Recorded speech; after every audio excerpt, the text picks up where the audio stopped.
Good morning, and welcome to another episode of A Conversation with Father Orsi. I'm BC Cloutier, Chairman of the Board of Action for Life, and this is Father Michael Orsi. You got kind of a smirk on your face there, Father. What's on your mind? Well, a lot of stuff on my mind, to tell you the truth, but maybe it's not appropriate to air it right now. Fair enough. Right? We will. I mean, eventually we'll. In a couple of weeks, it is the Feast of Saint Teresa, formerly known as Mother Teresa. This is what we call her Saint Teresa of Calcutta. Yes, and I thought we'd talk a little bit about her today. Can I just give you some bullet points? Yeah. Because I know that you've forgotten more about Mother Teresa than I know. But anyway, she died on September 5th in 1997, and she was canonized by Pope Francis, actually, September 4th, 2016. She founded the Missionaries of Charity in 1950. We'll talk about that because she just did great work. I would actually like to offer you three famous Mother Teresa quotes that are just all three of them. Not all of us can do great things, but we can do small things with great love. And that sort of is the essence of Mother Teresa. But then she said, if you want to change the world, go home and love your family. And the third one is, peace begins with a smile. Okay, well, we're going to smile a lot. She was a remarkable woman, wasn't she? Absolutely fantastic. You know, her story goes all the way back to Albania. And that was one of the most communist countries of the world when she was there as a child. As a child, right? Yeah. And an atheistic country. So we had, three basic religions in Albania that weren't exterminated totally by the communists. There was a horrible, brutal dictator named Hoxha there. And it was the most repressive regime of all the communist countries. But we had Christians, Catholic, Orthodox, and Muslim.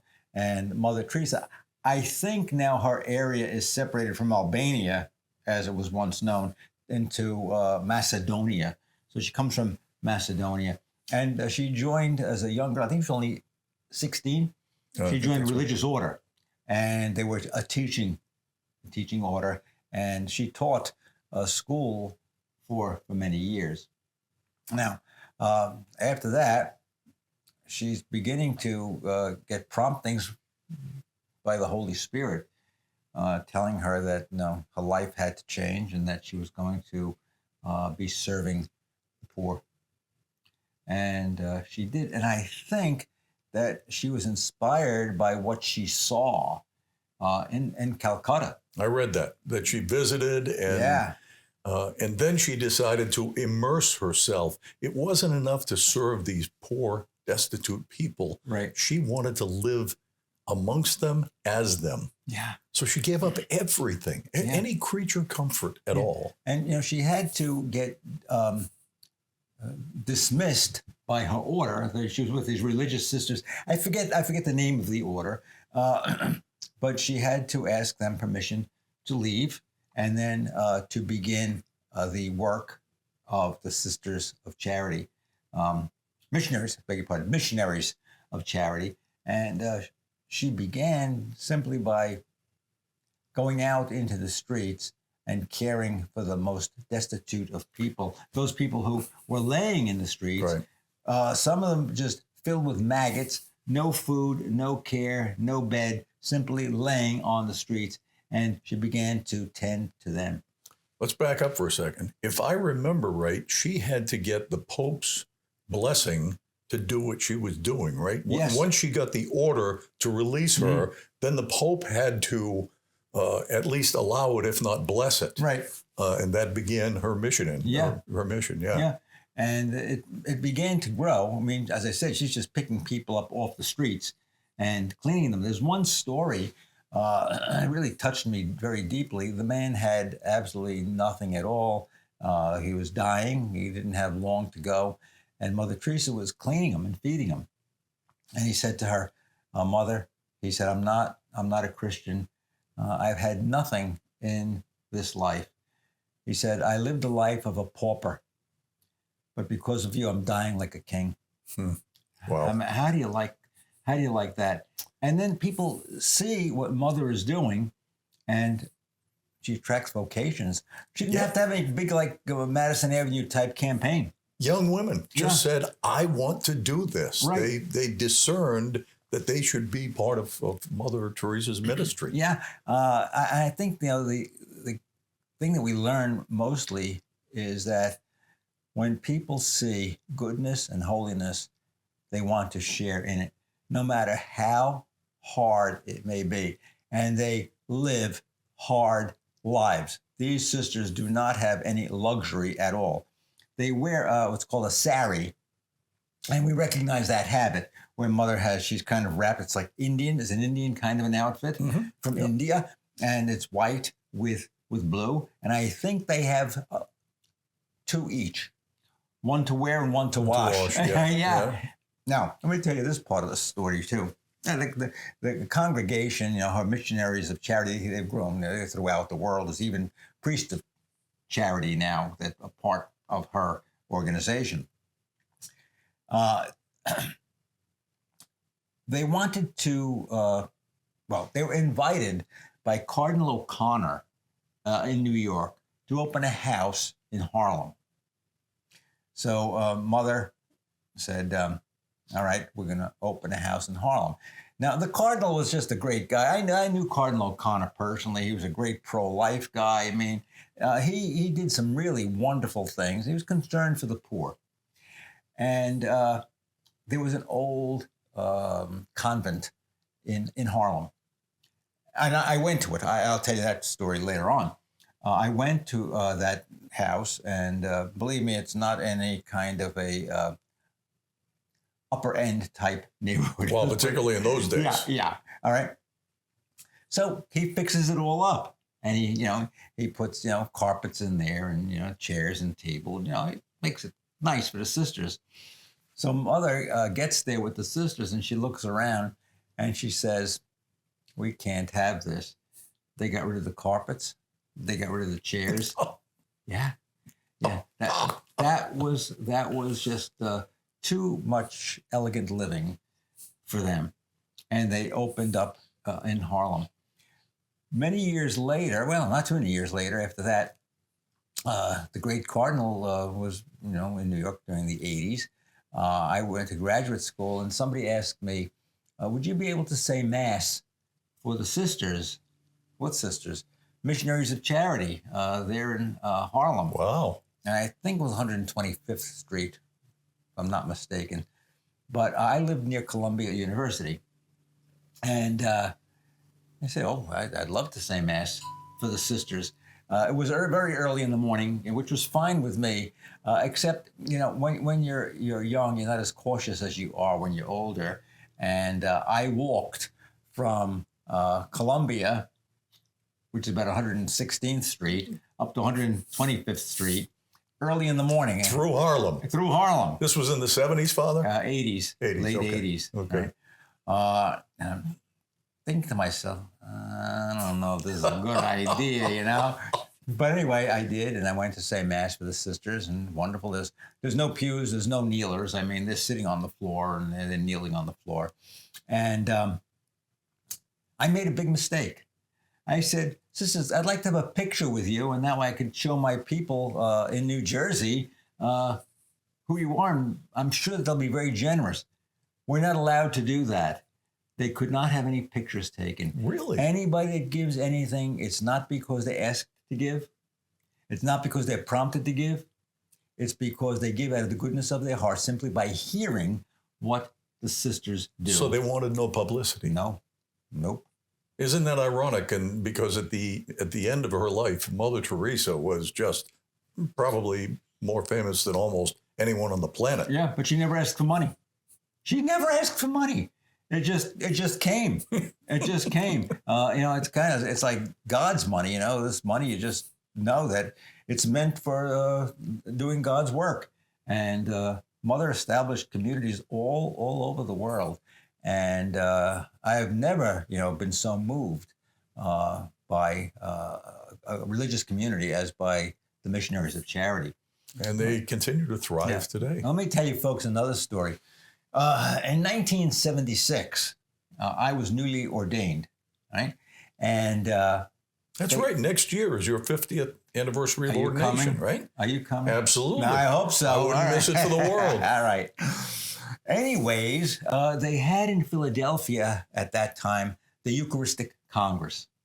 And that meant that people from all over the world would come to Philadelphia to celebrate the Eucharist. Mm-hmm. And they had a big opening event. It was on the Benjamin Franklin Parkway. They had an altar set up to say Mass. Now, I had been ordained in May, and this took place in August. I lived with the bishop, all right? And he couldn't go one night, and he gave me his pass. So I was going to be like way up front. So that's like a backstage pass, right? Yeah. All access? Yeah, I had access. Yeah, I had access. Pretty cool. So I'm going down the Ben Franklin Parkway, walking, because you couldn't park. And I wanted to be there on time. I wanted to be there early. So I'm like barreling down the street, and I banged into somebody. And I guess I thought it was a kid. I couldn't see who I banged into because I wasn't like paying attention. And I looked down on the ground. There's another priest with me, and he says, "You just knocked down Mother Teresa." Oh, it was my Mother gosh. Teresa. Holy cow. Oh, dear God. I hope nothing's broken. I should break. I don't want him to go down as the guy that gave Mother Teresa a broken leg or, something. So I reached down and, "Oh, Mother, I'm so sorry. I'm so sorry." So she says, "May I have your blessing?" Holy cow. God love her. Mother, I gave her my blessing. I'm sorry, Mother. Please pray for me. That's my great beginning with Mother Teresa. And I never, ever forgot that. I probably, if somebody did that to me, I'd say, "You're clumsy." No. I never bang. But anyway, nothing broke, and I was saved. Wow. Yeah. Wow. So, I had the chance to literally bump into her. But you read her story, and it goes on. It's just such a beautiful story. Are we going to take a break, or you want to come back? What do you want to do? Okay. We'll be back right after this. Lara Trump is coming to Naples on November 6th, and discounted early bird tickets are available now. Get a 25% discount by buying now at actionforlife.org/events. November 6th is your once-in-a-lifetime opportunity to get up close and personal with Lara Trump, a prominent political figure, television personality on Fox News, and a dedicated advocate for family and conservative values.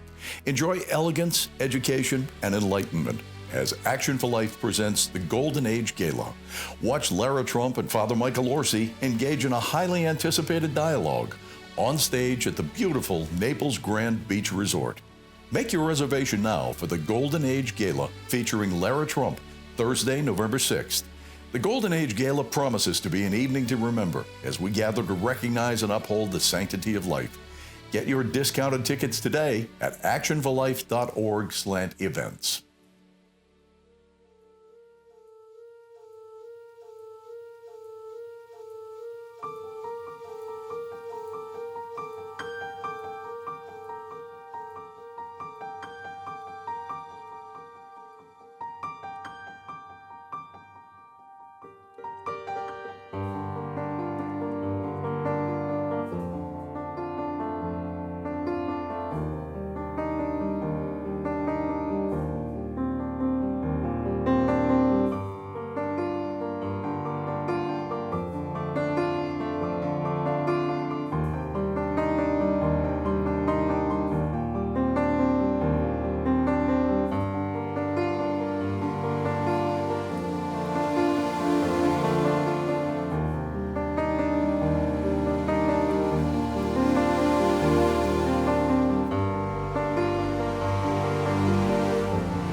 We'll get back to a conversation with Father Orsi in just a moment. But right now, I'd like to talk to you about the cost of producing and airing this television program.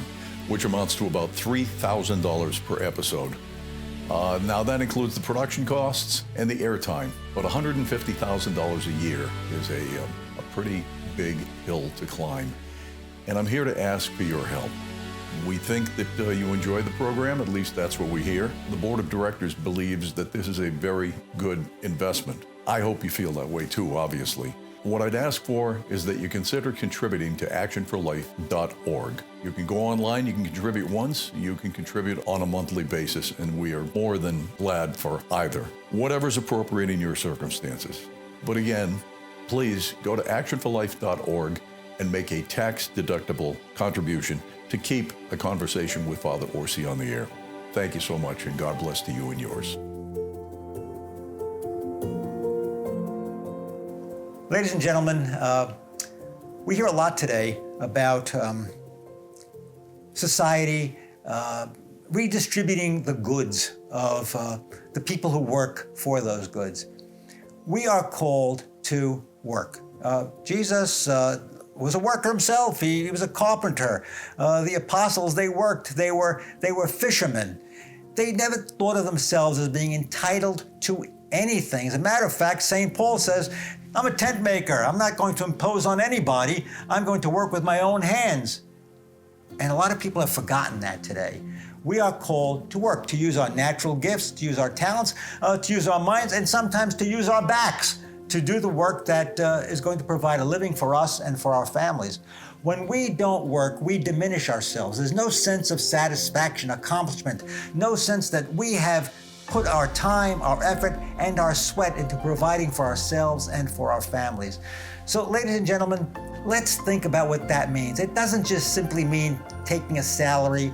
It means providing for ourselves, providing for our families, and thanking Almighty God for all the good things that He has given us, and asking us to co-create with Him with the goods of the earth, and to use our minds to make something wonderful for ourselves, for our family, and for our country.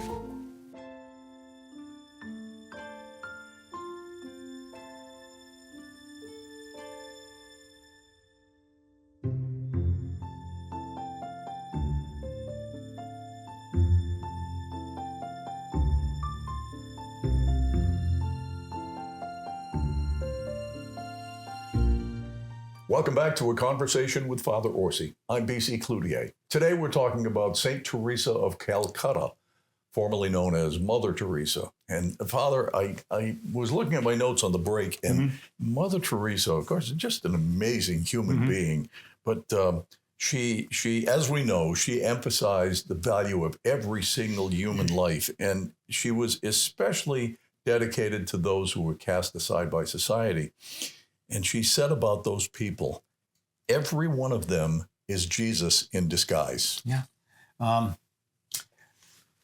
Mother Teresa was invited to Harvard, okay? They invited her to be a commencement speaker. And she gave one of the most powerful commencement talks about pro-life, anti-abortion. Wow. What year was that, Father? Do you know? It had to be maybe in the 80s. In the 80s, okay. 90s. Well, that was pretty bold. It was she very would, bold. Little dynamo. She was about yay big. Is that right? Small. And she was a dynamo, and she was pro-life. And she spoke about the dignity of human life and the dignity of the unborn and the right that they have to live. And then she said, a lot of people say, well, what are you going to do with all of these children? They have no homes. Nobody's going to take care of them. And Mother looked at all of the students out there, and I think they melted. She said, give them to me. Give them to me, and I will make sure they're taken care of. And that, all of a sudden, you had to look at the faces of those students. They never heard anything quite like that. And she did have an orphanage, if I recall. Oh, she did. Yeah. She did. Yeah. Usually, the pictures I've seen were the orphanages in India. Right. But they were also throughout the world. She did have orphanages. And she would put some of the children, they were taken for adoption. Yeah. Well, Yeah. she's and so the order or the mission, I guess, continues today. Well, I just wanted to point out there are 4,800 sisters and 400 brothers Yeah. involved with Mother Teresa's charity these days. It's just amazing. So sisters, religious brothers, and priests. You don't find many religious brothers anymore. No. When I was in school, I was taught by religious brothers, Holy Cross brothers. There were Severian brothers. There were different communities that had brothers, and they were, teachers and nurses and all kinds of other jobs that they had. It seems like a vocation that is not very popular these days, but they did a tremendous amount of work. They ran orphanages. They were involved with hospital work. They did everything.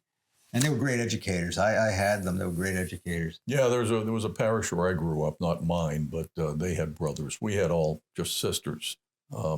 And obviously there are still many nuns around in America and around the world. Well, not as many as they used to be. No, that's for sure. But you don't run into religious brothers very often, right? No. Just different kind of a vocation. And as I said, it was many faceted. It wasn't just teaching. It was nursing. It was, orphanage work. It was so many things. Well, there's 400 of them that work for Mother Teresa's charity around the world. We're talking about the successor of Mother. And as I said, there is no longer someone designated as the new Mother Superior of the order. Because it said, Mother Teresa was a once and forever event where you can have somebody of her qualities and her founding spirit. So the successors now are simply called Sister. And I think the present one is Sister Joseph. Yeah, Sister Mary Joseph. They serve for a term of office. So that's what's going on with the community right now. There's still very, very vibrant community. Yeah, 4,800 sisters around the world. Right. That's a lot of religious orders of nuns cannot brag about that. That's right. And like even a place when I was studying in Manhattan, once again, I'll go back to Cardinal O'Connor and to the Missionaries of Charity. At that time, AIDS was raging. AIDS was killing in the people. 80s, wow. Yeah, killing people. And they didn't have any cure for it at that time. They didn't even know what it was. Right. And Mother Teresa opened up a house in Greenwich Village. And can you imagine, if you think back to that time, late 80s, mid to late 80s, it was called the gay cancer, if you recall. And people were so afraid of it.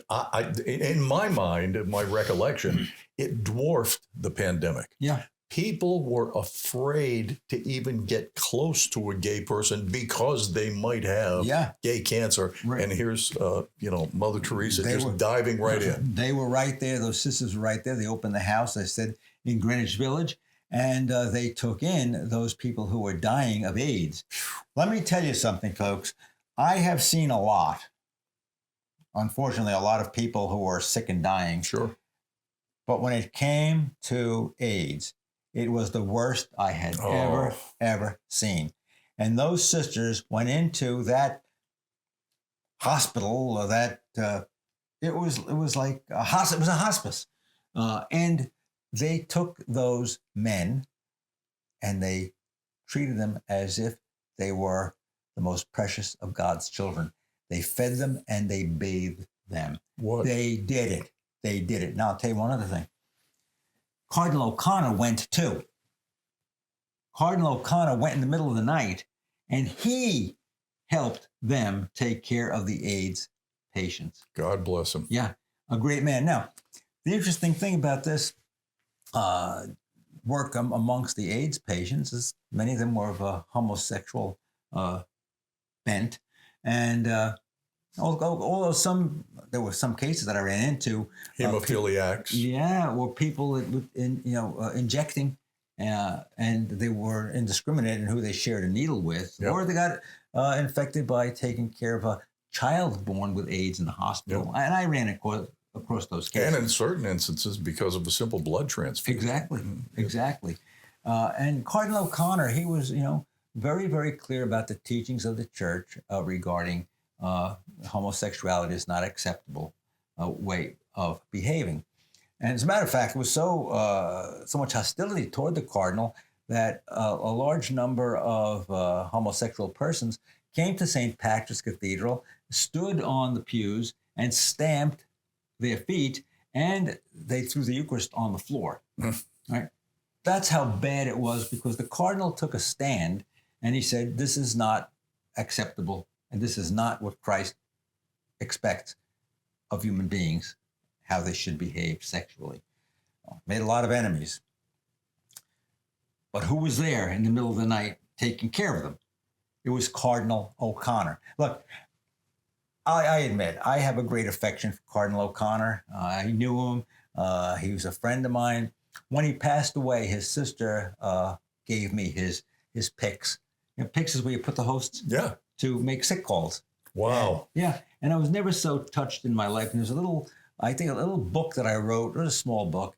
And Cardinal O'Connor autographed it, my book, and he said that, I'm praying for you all the time. And he then invited me to St. Patrick's Cathedral for Holy Thursday. And it was a great scene because I was living in New York, so all the priests in New York went, but he gives the invitations open, so I said, I'm going to go. And Cardinal O'Connor goes like this to me. But I didn't think, he... did one of those? And they said, he wants you. I said, for what? He says he wants you to go next to him. And once again, I was able to say Mass, Holy Thursday, right next to the great Cardinal O'Connor. Wow. So I hope he becomes a saint someday. I liked him a lot. Wow, that's really impressive, Father. You've had a very, very interesting career as a priest. I've been blessed. I've really been blessed. It's not always been easy. I mean, sometimes things aren't. Don't say, folks, things aren't always easy. But if you just put yourself in God's hands and say, "Hey, Lord, you're the boss. Use me as you will. Just follow God's directions." I had an old uncle. I used to say to him, "But Uncle Mo, how do you do this? You have so many problems. So many things are going wrong." And he said to me, "It all works out." Thank you for joining us. We hope you'll be here again next week, same time, same place, for a conversation with Father Orsi. Until then, I'm BC Cloutier, wishing you a great week, and God bless.